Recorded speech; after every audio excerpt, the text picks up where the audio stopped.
असां तुंहिंजे चाचे जा पुट न आहियूं जो तूं असां ते हुजे थो हलाए। अदा मां त वञा थो होटल ते चांहि पीअण। कमदार तवजो ॾाढो वणंदो आहे त हेल फसल भलो थियो आहे। अदा साईं घणा ॾींहं थी विया ज़मीन चकर न लॻायो।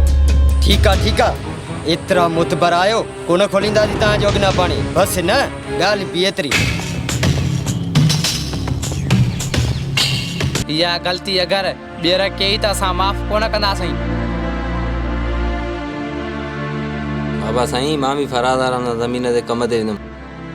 सिकंदर जे भाउ कतीर खे मारे छॾियूं बाबा।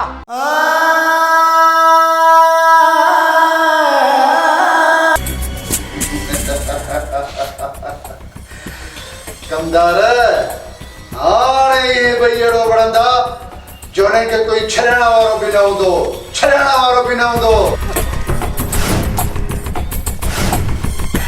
हिननि ॿिन्हिनि माण्हुनि खे चयो आहे त असां कतीर खे मारींदासीं। असां न वाइदा मुंहिंजी ॻाल्हि कन खोलियूं ॿुधी वञूं। जेकॾहिं मां पंहिंजे भाउ जे बलाद में तव्हांजे खानदान खे ख़तमु न कयो त मुंहिंजो नालो बेफराज़ न आहे।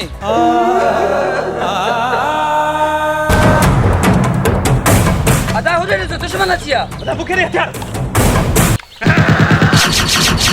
हींअर ग़लती कई त माफ़ न कंदासीं।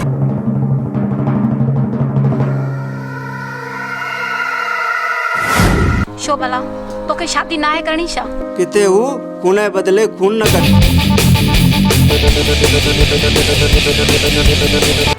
जेकॾहिं तव्हांजी इहा मर्ज़ी आहे त गुलाम मुस्तफ़ा खां पलांद करे अचो, खून जो बदिलो खून करे अचो।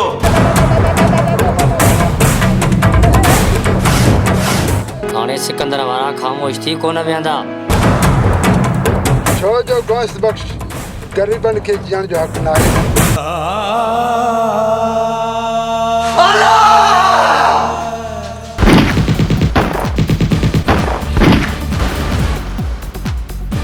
जंहिं बि छेड़ो असां सां कयो आहे ज़िंदा वापसि घर न मोटियो आहे। सिकंदर तूं घबराए न, गुलाम मुस्तफ़ा पुॼी वियो। अदा साईं गुलाम मुस्तफ़ा वारा ऐं सिकंदर वारा असां लाइ ख़तरो आहे। गुलाम मुस्तफ़ा ऐं सिकंदर ही त ॿ चार ॼणा आहिनि। सॼो ॻोठ गॾिजी अचे पोइ बि मुंहिंजो कुझु नथा बिगाड़े सघनि।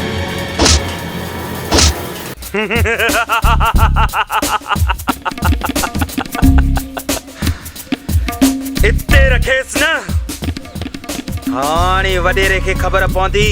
सरदार असां पोइ बि चुप करे वेहंदासीं त दहशत माण्हुनि मां निकिरी वेंदी। सरदार मां चवां थो त हाणे जो हाणे हितां निकिरी हलूं। हाणे खून जो बदिलो खून थींदो ई।